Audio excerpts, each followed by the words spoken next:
Deep in the void, a story unfolds that was first told on the banks of the Rhine. Stephen R. Donaldson's Gap Cycle is a brutal, futuristic reimagining of Wagner's Ring Cycle.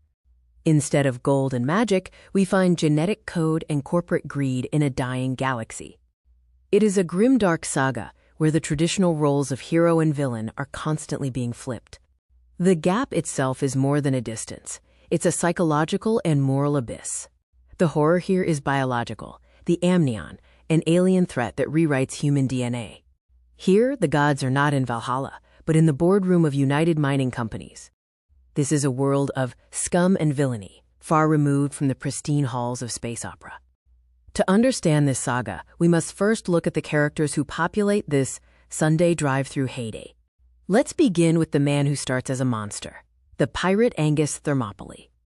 We begin with Angus Thermopyle, a man described as frog-faced, with broad features and gleaming yellowish eyes. He is the Nibelung dwarf Alberic, a creature of pure malice who steals the power of the gold.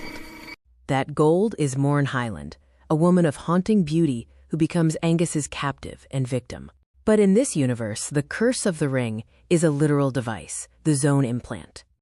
This electrode allows Angus to control Morn's every emotion, turning her into a living, breathing puppet. Then comes Nick Soccorso, the image of a cavalier hero coming to rescue the damsel. He is the Siegmund of this tale, but his heroism is a mask for a different kind of cruelty. Donaldson flips the roles. Nick becomes the abuser, while the villain, Angus, is broken and remade. Angus is rebuilt by the UMCP into Joshua, a cyborg forced to serve the law he once broke.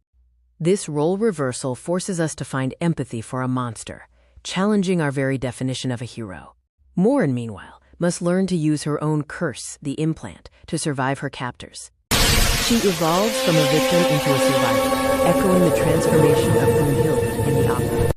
Her journey is a descent into the gap, where survival requires the loss of one's former self. In the gap, space itself becomes a metaphor for the psychological distance between human beings.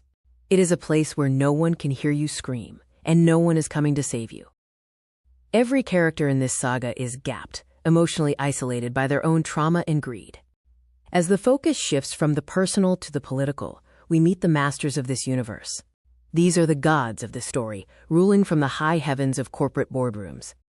Chief among them is Holt Fasner, the CEO known as the Dragon, who has cheated death itself.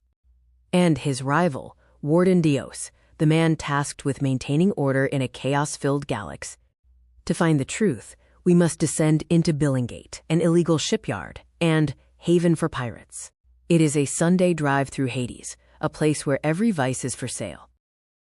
Here, the scum and villainy of the galaxy gather to trade in the one thing the gods fear. Beyond Billingate lies the territory of the Amnion, the most terrifying alien threat in sci-fi. They are humanoid, but fundamentally alien, possessing a biology that is fluid and unsettling. Their hunger is not for territory, but for our very DNA, a biological assimilation called mutagen. If you are converted, you remain human in appearance, but your soul belongs to the Amnion. This is the ultimate loss of identity, a fate far worse than death in Donaldson's universe. The Amnion represent the gap on a biological level, the bridge between human and other. Against this threat, Warden Dios plays a titanic game of high-stakes espionage. He must use monsters like Angus to fight the even greater monsters waiting in the dark. But as the conflict scales, the lines between the UMC and the Amnion begin to blur. Are the humans any better than the aliens if they use the same brutal methods? This moral ambiguity is the Rheingold of the modern age, the pursuit of power at any cost.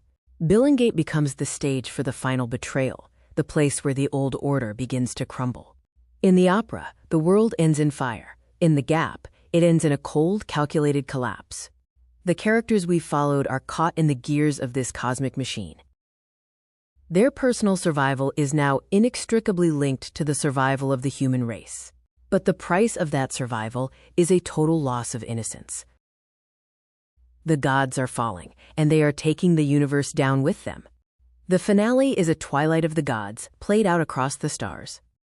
Donaldson trades Wagner's mythological grandeur for the grit and grime of the space station gutter. It asks if we can ever truly be free from the rings of our own making, our greed and our hate. The gap cycle is a profound interrogation of how we maintain our humanity in a cynical age. It reminds us that the most terrifying gods are not in the void, but the ones we create ourselves. Whether it's Angus's redemption or Morn's survival, the cost of the struggle is absolute. If you enjoyed this analysis of the ring cycle in space, subscribe for more deep dives. What other myths are hidden in the science fiction you love? Let us know in the comments. Thank you for watching this review of Stephen R. Donaldson's dark masterpiece. Until next time, watch the gap.